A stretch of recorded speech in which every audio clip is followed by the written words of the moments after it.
'n Bestuurs- en leierskapkrisis het die Openbare Beleggingskorporasie getref na die skorsing van die uitvoerende hoof Patrick Dlamini, 'n ondersoek deur die gedragsowerheid vir die finansiële sektor en die massa-uittrede van raadslede, insluitend die voorsitter David Masondo. Thys van Sail kuier vanoggend hier by ons om meer hieroor te gesels. Thys, baie welkom hier by ons. Okay, so lekker om hier te wees.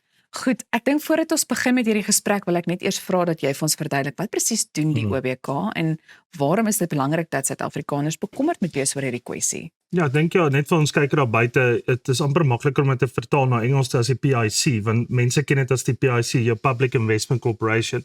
So basies wat hulle doen is, hulle het omtrent of so wat 3.5, kom ons sê miljard wat hulle onder bestuur het, of dan nou triljoen. As ons basies weer daarna gaan kyk, is dit amper een van die grootste pensioenkoffers wat daar is ter wêreld, selfs in dollar geprys. En ongeveer van daai wat dit uitmaak, so omtrent so 89 tot 90% is dan onder die GEPF, of dan die Government Employee Pension Fund Administration. Ja. So die meeste van die kom ons sê maar ons staatsamptenare se pensioen word deur daai organisasie dan nou bestuur wat dan nou die PIC is. So so dit is 'n klompie geld wat bestuur word deur 'n raad en natuurlik jy weet en natuurlik onder die wetgewing van die algemene kom ons sê maar wat vir hulle voorgestel word van die FSCA en natuurlik Treasury en alles wat saam met dit gaan, maar op hierdie stadium is daar 'n bietjie kontroversie. Goed, so wat presies het gebeur met hierdie Lanseria-transaksie? Ja, so as 'n bietjie terug aan die Lanseria-transaksie vat ons so ver terug soos 2013, toe 'n afhanklike transaksie plaasgevind het, toe hulle 'n maatskappy met die naam van Acapulco het basies jy weet wou 25% van Lanseria bekom en hulle daardeur toe nou aangevra vir finansiering, jy weet vanaf die PIC. PIC het daarna gekyk, hulle het dit goedgekeur en hulle het goedgekeur ongeveer in die omgewing van so 333 miljoen om die 25% dan nou te kan bekom. Daarna basies jy weet het daar weer 'n kontroversie opgekom wat hulle betwis het wat hulle gesê het, okay, maar nou is daar ongeveer so wat 432 miljoen eintlik toe nou oorbetaal, eventueel, waarvan daar 'n addisionele 21 miljoen op daai bedrag, voor daai bedrag, is al 6 dae nadat die finale uitklaring uitgekom het, ook addisioneel uitbetaal. So daar was 'n klompie dinge gewees, eintlik van die begin af van 333 miljoen, tot die einde van ongeveer die 432 miljoen. Dit is nou maar basies waar het begin het in 2013, en die transaksie was so gestruktureer dat hulle dan nou in 2023 basies weet 600 miljoen sou terugbetaal, wat hulle toe nou nie kon terugbetaal nie, en daardeur kon die PIC nou hierdie 25% oproep as sekuriteit, want hulle het dit verpand ook dan as sekuriteit, hierdie Acapulco groep.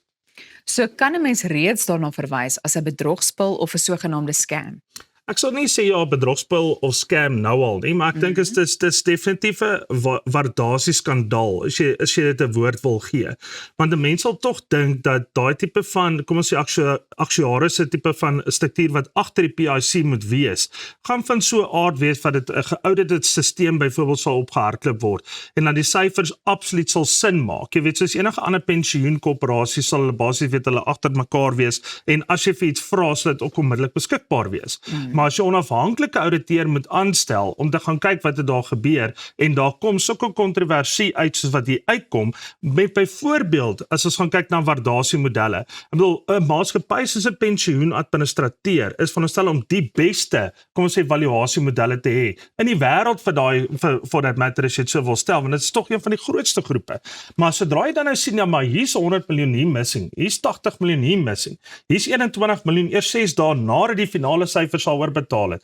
Nou is daar glad nie wat sal gepresteer in die 10 jaar tydperk nie. So waar was die rente wat daarvoor gegaan het en hoekom het dit so lank gevat soos 10 jaar? So was hy transaksie op mekaar sit. Hoekom het hulle nie vroeër die sekuriteit aangevra nie? Waar was die waterfalls, die pitfalls? Jy weet al hierdie tipe van vrae wat ons byvoorbeeld nou wil begin vra en wat natuurlik ek dink ja, ek hoop hulle vra dit. Jy weet ons maar kyk hoe lyk daai 26 bladsy verslag wat hulle gelewer is. En dis miljoene, so mense kan verstaan waarom dit so 'n omstrede kwessie is. Ja. So wat sê is die grootste rooi vlag met betrekking tot waardasie? Ja, ek dink as 'n mens gaan kyk, veral jy weet hoe jy 'n maatskappy basies waardeer. So jy gaan kyk na kontantvloei, inkomste, toekomstige inkomste, jy gaan kyk na risiko, juis as 'n ou byvoorbeeld nie jou skuld kan vereffen nie, wat is die waardasie, die onderliggende bates, jy weet sulke al daai goeie speel 'n baie groot rol. Maar sodra ek byvoorbeeld soos kontantvloei en inkomste en potensiële toekomstige inkomste byvoorbeeld dubbel begin uitwerk, dan gaan 'n mens uitkom op 'n einde van die dag by 'n waardasie wat eintlik glad nie voldoende is, jy weet, afhanklik selfs van 2013 af nie. Nie eens die waarde dan wat hulle dan dit nou moes gewaardeer het teen, om te sê, okay, maar nou skuld jy my hierdie geld plus rente is X, nou gaan waardeer ek daai maatskappy se 25% van Alkapalco binne die Lanseria groep.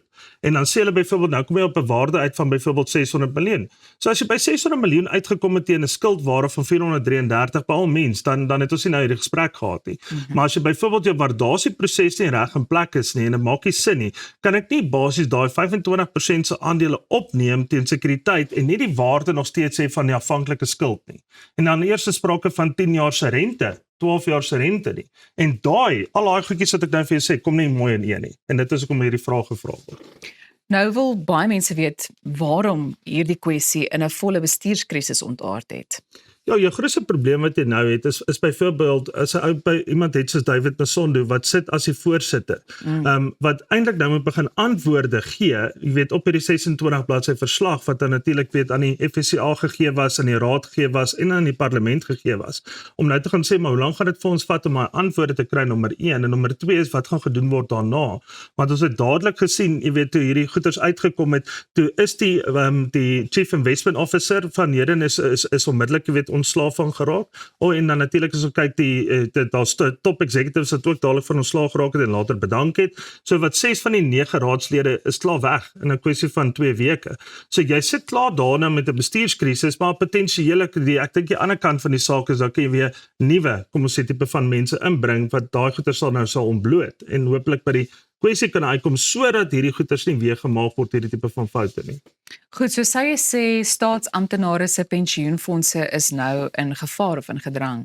Ek sal nie sê ja nie, maar ek sal ook nie heeltemal ongemaklik wees. Jy weet, as 'n mens byvoorbeeld en hierdie is dit byvoorbeeld die eerste keer waar daar sulke goeders uitkom, juis oor waardasieprosesse as dit kom binne in die PIC as algeheel nie. So ek dink 'n mens vir daar basies weet gaan kyk en sê ja, maar watse tipe modelle volg julle en waar kan 'n mens byvoorbeeld daai modelle aanpas sodat jy ten alle tye basies weet sekerheid het, jy weet presies waantoe is die kapitaal, wat is die rente, wat is die waardasieproses, wat is die waardasie eintlik dan nou op die einde van die dag regtig waar werd op rand en sent en dan natuurlik die toekomstige waardes wat hulle so uitwerk, jy weet laat dit wel dan akkuraat is teenoor die lid sodat die lid kan beskerm word en die algemene persoon wat byvoorbeeld nog vir die volgende 30 jaar vir die regering wil gaan werk. Nou Thys, so iets het maar 'n impak op die mense se vertroue in so 'n korporasie. So wat dink jy moet nou gebeur vir daai vertroue om herstel te kan word? Ek dink jou nuwe bestuur is absoluut nou maar die onus van die dag. Jy weet, so dan ek sou my CV vir hulle stuur, Els. Jy weet, miskien maak ek dit dan nou nie, maar ek gaan maar natuurlik my gelukkie probeer. Maar ek dink as 'n mens basies weet gaan kyk op ernstige nuwe bestuur is baie nodig en daar is nou geleentheid om daai poste met die regte mense te vul. So daar het ons dit nou. Thys van Sail steek sy hand in die lug. Jy moet ons asseblief op hoogte hou. En wanneer jy wel daai pos dan nou kry, dan kom gesels hier en doen ons 'n profiel onderhoud. Dan koop ons 25% van ouer tande. Goed, daarmee dan vandag se gesprek oor die jongste verwikkelinge rakende geldsaake waarvan jy moet weet. Maar intussen kan jy ook bly waar jy is want ons gesels net hierna met Maggie Troski oor haar nuwe enkelsnit.